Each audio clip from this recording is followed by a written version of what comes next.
So I think this fundamental level is kind of like a underlying foundation of properties. I think these properties are biologically based, that through evolution we want to promote the human race, the human species, so we look after our children, we live in a certain way so as to protect them, we find a certain mate so as to produce the strongest offspring, all these are underlying biological things I think are the same across all cultures and societies. What I think are on top of that are sort of upper level properties, which are more open to interpretation and are not so clear cut and important to us as well. They're important to us as human beings, but they're different methods produce different results. So what works, what one way of living in one society may produce a good outcome, but a different society may get a different method to get to that outcome, or have a different outcome entirely. These are the different values and ways of living and thinking that we encounter. So as a foreigner going to Japan, obviously we're going to encounter these new ways of thinking and new values that are different from the ones we hold and that we've been brought up on. Now, sorting out this mess of, my values, your values thing is what we do when we try to assimilate into the culture and understand it, understand why the people think the way they do and they act the way they do. That's what you do when you want to try and understand the new culture, right? Or in other words, when you want to try and become Japanese. You look at these values, you accept some of them and maybe reject some others, but trying to get closer to the values that the people of that particular culture hold. And Hikosaemon talked a lot about this in his video, about how he tried as a salaryman.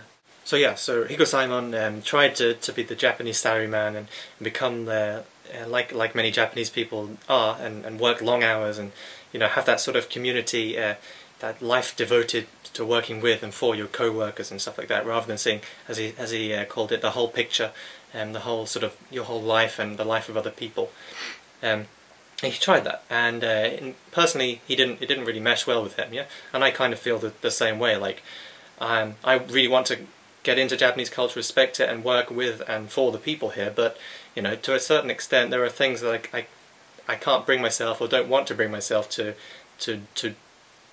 become, and one of those things is to become a workaholic, and dispose of all other parts of life. I think there's an important balance to be found in relaxation, sleep, and work.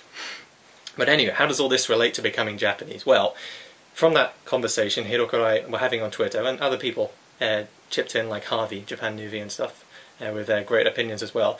From that conversation, we were thinking, we were talking about how is it possible then to fix this misunderstanding, the bad feeling here between foreigners who do really want to become Japanese, in a sense they will fit in and don't stand out in society, and for Japanese culture to accept those foreigners, and not for Japanese culture to change in a way drastic or damaging, in that it loses some of its qualities and its traditions.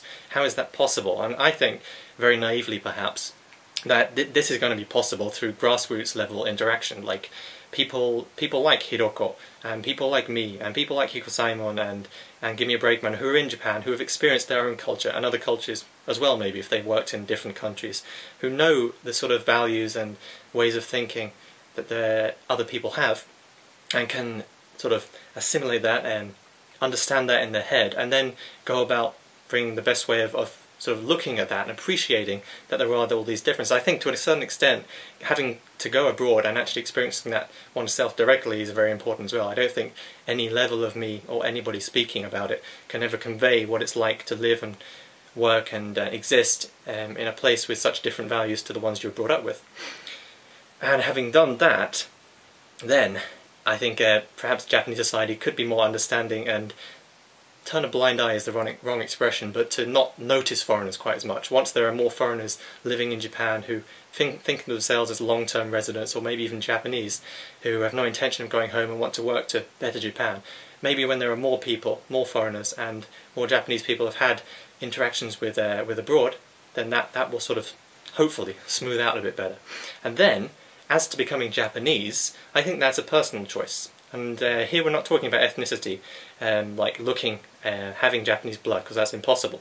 Here what I'm talking about is citizenship, or even if not citizenship, just the very fundamental feeling the same as the many people who are brought up with the values here in Japan. So I think Japanese people have a set of values they're brought up with. Everybody does if they're brought up in a particular culture or country. They have values that their parents gave to them, their school, their friends, everything. It's all part of who you are, right? And obviously that is specific to each country as well.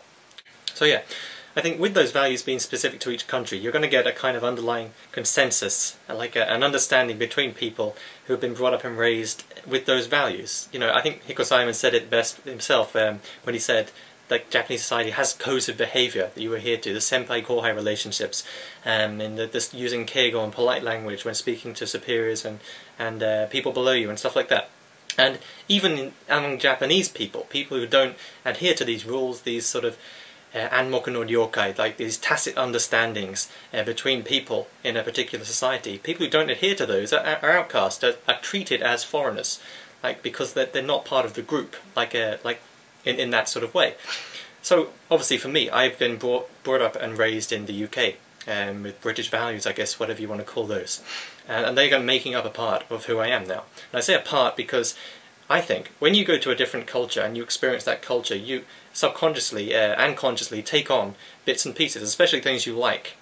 You know, I never really had the appreciation for a good hot bath with other people completely naked before coming to Japan, but now I do, and I like that custom, you know. And there are things about British society that I found not to my liking, and you know, I really want to distance myself from that, and I don't want to live like that kind of thing. So, you know, so we pick and choose things that make up who we are. And I think, as Hikosaemon was saying himself, that you can step in and out of Japanese culture as a foreigner, you can choose to be Japanese when necessary, and you can choose to be a foreigner when necessary. I would put it a slightly different way. I think, yes, it's good that you can do that, but I don't think you should abuse that. And I'm thinking here of things like the gaijin smash, as some foreigners like to call it, where because you're a foreigner you can get away with doing something like running through a ticket barrier going, oh, I don't know what I'm doing with a ticket, and they'll just let you go because they don't want to get muddled up in English and stuff, right? That's a bad use. It's good for the foreigner, it's bad for Japanese society. In similar respects, coming to Japan as an English teacher, some places will treat you like a panda or a human tape recorder, so I've heard. And that's bad for the foreigner, but maybe good for Japanese society, you know? So I think in that sense it can be abused. And I think people who want to, and this is what it's really coming down to, who want to become Japanese, I think just want to, as I said at the very start of the video, just want to fit in and live among Japanese people. And I think people who have been here long enough especially will have taken up enough of the Japanese values and ways of living that they consider themselves to be, you know, undifferentiated among Japanese people. They're the same, you know, I like onsen, you like onsen, I like sushi, you look, you know, all that sort of stuff. They consider themselves the same, and I think that's the angle they're coming from when they say they want to be Japanese. You know, this is just my interpretation, but that's what I think they mean when they want to be treated like a Japanese person. And I think that is the crux, because in present-day Japan, I don't think that's possible, because there just aren't enough foreigners permeated into Japanese society and enough understanding of foreign cultures and acceptance that, you know, even though you look different and you have different blood, you can be the same nationality. And like in Britain, we have multiculturalism, and I'd say that's pretty well permeated now. It's still moving, obviously, but it's there. Where in Japan, it's not right there, and I think that's the problem right now, because people who want to be treated like Japanese, and for all intents and purposes probably are more Japanese than their original home country if they've lived here long enough and have the same values, can't be completely accepted, because just, you know, Japanese society isn't at that stage yet. It's not at the stage of evolution of internationalism or whatever you want to call it. You know, that's my sort of naive, probably naive view about things. And I can only think and say and hope that, you know, as time passes and as more and more people come to Japan and as more Japanese people go abroad, that you know, that gap will close down, and you will get foreigners who take citizenships. You'll get more foreigners who naturalise into Japanese society, and your image of a Japanese person will slowly shift. It's like my image of a British person now is not just a white, you know, blue-eyed English-speaking male. You know, there are all different people and cultures in England now, and the image of a British person, for better or for worse, has changed. And I think Japan should go in that direction, but obviously we need to be careful about how it does.